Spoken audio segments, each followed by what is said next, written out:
অক্টোবরের শেষে ঘরে বানানো গাছপালা বা আনুষঙ্গিক আরও যা কিছু আছে তার কি আপডেট আজকের ভিডিওতে তাই থাকছে।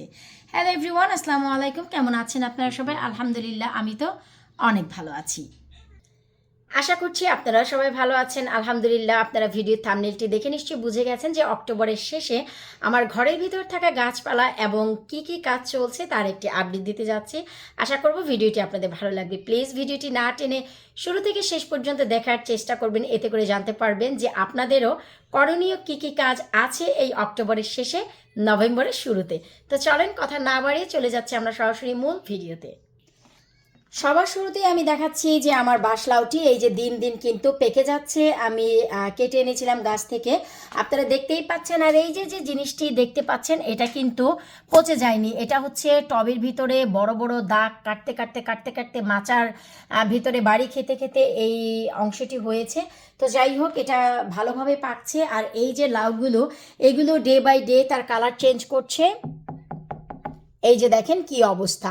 তো আলহামদুলিল্লাহ লাউগুলো খুব ভালোভাবে পেকে যাচ্ছে। অনেকেই বলেছিল যে লাউগুলো যেন অবশ্যই আমি ঠান্ডা জায়গায় রাখি, গরমে থাকলে ভেতরের বীজগুলো নাকি জার্মিনেট হয়ে যেতে পারে। তো আমি লাস্ট 6 ইয়ার্স ধরে এভাবেই করছি, আমি এখনো পর্যন্ত প্রবলেম ফেস করিনি। তবে যারা অভিজ্ঞ কথাটি বলেছে আপনারা অবশ্যই সেটা করতে পারেন, গ্যারেজে ঠান্ডা জায়গায় রাখতে পারেন। আর আমি তো ভাই কনজারভেটরির গরমেই রেখে দিয়েছি। এই যে তার প্রুফ দেখেন, গাছটি যে ভালো আছে লাউটি, এই যে দেখেন বোটাটি কিন্তু ব্রাউন হয়ে যাচ্ছে আলহামদুলিল্লাহ, তার মানে ভিতরের বীজগুলো ভালোভাবে পোক্ত হচ্ছে। আর এরপর এই যে পুঁইশাকটি, লাল ডগার পুঁইশাক, যাদের জন্য আমার লাভলি ভিউয়ার্সদের জন্য আমি বীজ করার জন্য দ্রুত হারে এদেরকে খাদ্য দিয়েছিলাম, সেই খাদ্যগুলো পেয়ে দেখেন কত পরিমাণে বীজ ছেড়েছে। তো এইগুলো কিন্তু এই যে দেখেন বীজগুলো এখন পাকার জন্য অপেক্ষা করছে। বীজগুলো এখন এই যে ধীরে ধীরে কিন্তু পেকে যাচ্ছে। আর উপরে যে বড় বড় ডগাগুলো দেখেছিলেন সেই ডগাগুলো কেটে আমি বন্ধুবান্ধবকে দিয়ে দিয়েছি, কারণ আমার খাওয়ার কোনো তেমন সময় হচ্ছিল না। এরপর ফাইনাল যে ওভার উইন্টারিং সেটা হচ্ছে এইটা। আমার নাগামরিচ গাছের একটি ওভার উইন্টারিং আপনারা দেখেছিলেন, তখন কিন্তু স্টিল নাগামরিচ ছিল এবং ডালগুলো আরও বড় বড় ছিল। কিন্তু প্রপার ওভার উইন্টারিং এই যে আমি করে দিয়েছি আলহামদুলিল্লাহ। এই যে দেখতে পাচ্ছেন, এটাই হচ্ছে ফাইনাল ওভার উইন্টারিং 2025-এর জন্য, আগামী বছর 2025 সালের জন্য। তারপরও যখন দেখবেন এই যে আপনার মাথাগুলো বের হয়েছে, এইগুলো ফেলে দিতে পারেন, চাইলে রাখতেও পারেন। ঘরের আবহাওয়া আর্দ্রতা যদি ভালো থাকে গাছটি এখন থেকেই বড় হবে, বেঁচে যাবে। আমি তা চাচ্ছি না, কারণ আমি চাচ্ছি না ঘরে এফিড পোকায় কোনো বাসা বাঁধুক। এইরকম পাতা ছাড়া ডগা থাকলে এফিড পোকায় কোনো প্রকারের বাসা বাঁধতে পারবে না। এরপর চলেন আমি দেখাচ্ছি এই অক্টোবরে আর কি কি হচ্ছে। যাদের বীজ করার প্রয়োজন তারা এই অক্টোবর মাস থেকে শুরু করে দিতে পারেন ইনশাল্লাহ। এই যে এগুলো হচ্ছে এথাম ভাইয়ের দেয়া সমস্ত মরিচগুলো যা আমি বীজ বানাচ্ছি, শুকাচ্ছি। সাথে আমি একটি ডিম বেগুনও রেখে দিয়েছি, সবগুলো ডিম বেগুনের বীজ করা হয়ে গেছে এই একটি বাদে। এরপর আমি আরও একটি জিনিস দেখাচ্ছি। এই যে দেখেন আমার হাতের কি অবস্থা। ঠিক 20 মিনিট আগে গ্লোভস ছাড়া ভুল করে আমি আমার লম্বা সবুজ যে বেগুন সেগুলির বীজ বের করেছি। এই যে দেখেন এগুলি স্টিল ভিজা আছে, কারণ মাত্র 20 মিনিট আগেই কিন্তু এগুলো বের করেছি। এখন এগুলো শুকাতে দিয়েছি। ফায়ার বাস্কেট মরিচগুলো সবই প্রায় শুকিয়ে গেছে। এখন এগুলো থেকে বীজ বের করার পালা। এবছর আর বীজ বের করব না, আমার কাছে অনেক করা আছে। এগুলো মরিচ শুকিয়ে আমি সেভাবেই রেখে দিব।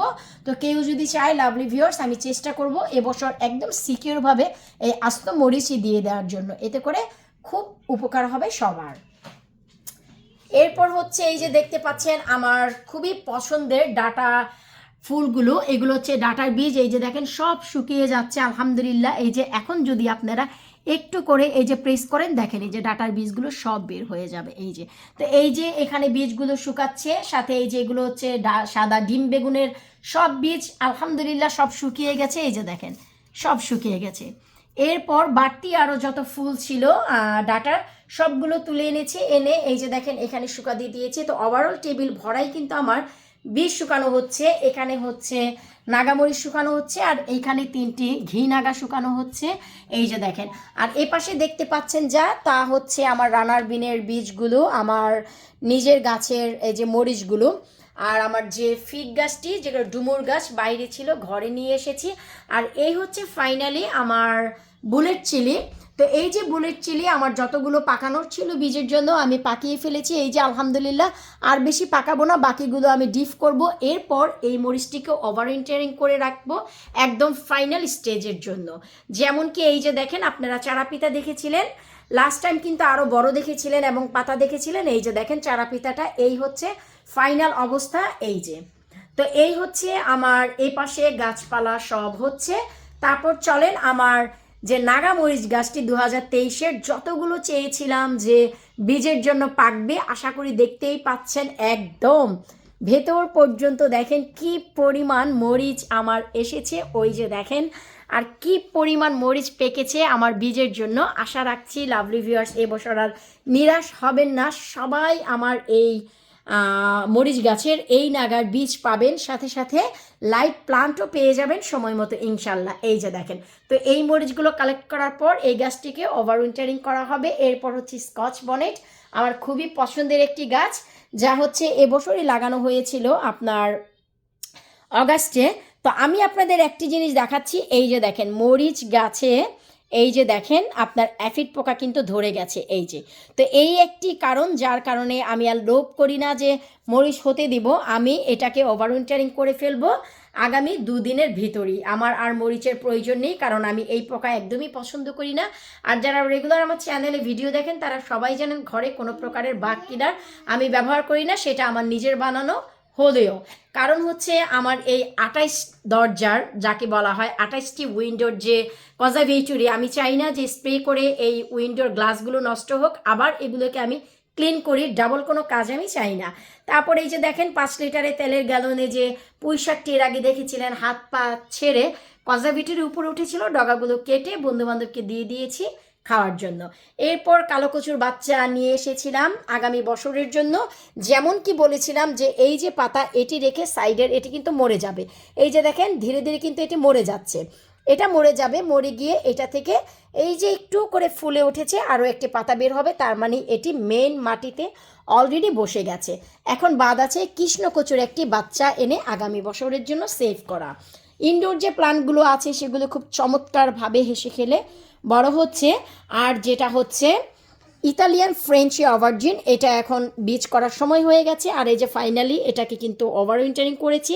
তারপরে আপনারা যদি দেখেন যে এইরকম সাইড থেকে ছোট ছোট ডালপালা বের হতে যাচ্ছে, এগুলোকে বের হওয়া দিতে যাবে না, কারণ প্রয়োজন নেই এখন এদের হাত পা বড় করে নতুন করে বেগুন আনার। সময় মতন আমরা এগুলোকে হতে দিব। সময় বলতে যখন ফেব্রুয়ারি মাস পার হয়ে যাবে তখন থেকে আমরা এগুলোকে ডালপালা ছাড়তে দিব। এই হচ্ছে অবস্থা। এরপর এই যে আরও একটি ইনডোর প্লান্ট, আমি এই যে ইনডোর প্লান্টটি দেখাচ্ছি, এটা হচ্ছে চায়নার খুবই বিখ্যাত একটি মানি প্লান্ট গাছ। আমি যেইভাবে শুনে এসেছি আপনাদের সাথে শেয়ার করি, যদি বিষয়টি জানা থাকে প্লিজ ভিডিওর নিচে কমেন্ট করবেন। এই মানি প্লান্ট গাছটি যার ঘরে থাকে সেটা নাকি অনেক লাকি একটি ঘর থাকে। যে ঘরে এই গাছটির বৃদ্ধি অনেক ভালো হয় সেই ঘরে নাকি দুঃখ কষ্ট এবং অর্থ সম্পদ কোনোদিনও অভাব পড়ে না। দুঃখ কষ্ট কখনোই আসে না এবং কোনোদিনও অভাব আসে না, সম্পদে ভরপুর থাকে। আর যে ঘরে এই গাছটির বৃদ্ধি হয় না সে ঘরে নাকি অনেক বেশি অভাব অনটন থাকে। কথাটি যদি সত্যি হয় ভিডিওর নিচে অবশ্যই কমেন্ট করবেন। আমি 2021-এ এই যে দেখতে পাচ্ছেন আপনার একটি মাত্র ডাল, এই যে একটি মাত্র ডাল লাগিয়েছিলাম আমার এ পটে। আলহামদুলিল্লাহ দেখেন সেখান থেকে এর বংশ বৃদ্ধি কত বড় হয়েছে। ওই যে দেখেন মাশাআল্লাহ অনেক বড় হয়েছে। সো এই হচ্ছে গাছ। এরপর এই যে সাইডে থাকা পুঁইশাকের গাছটি অনেক ভালোভাবে বড় হচ্ছে, ডালপালা শুধু কেটে কেটে বন্ধুবান্ধবকে দিচ্ছি, নিজে আসলে খাওয়ার মতন তেমন সময় হচ্ছে না। তো এই হচ্ছে অক্টোবরে আমার ইনডোর যে প্ল্যান্টগুলো তার অবস্থা। আর যে বীজ আপনাদের যাদের বীজ করার প্রয়োজন, যারা যারা বীজ করতে চান, এই হচ্ছে রাইট টাইম। এখন থেকে আপনারা বীজ শুকানো শুরু করে দেন, বেগুন থেকে সিম থেকে বীজ বের করুন, করলা থেকে, দেখবেন এটাই হচ্ছে উত্তম সময় বীজগুলোকে কালেক্ট করার। এরপর সাইডে আরও যে বেগুনের গাছগুলো ছিল, লম্বা সবুজ বেগুন, সাদা ডিম বেগুন, ভেঙ্গুরা বেগুন, আর এই হচ্ছে দেশীয় একটি কালো বেগুন যেটা হচ্ছে খাটো জাতের। তো এটাকে এখনও বীজের জন্য তুলে নিয়ে, আসলে বীজ বের করতে অনেক কষ্ট হয়, তাই একটি একটি করে করছি।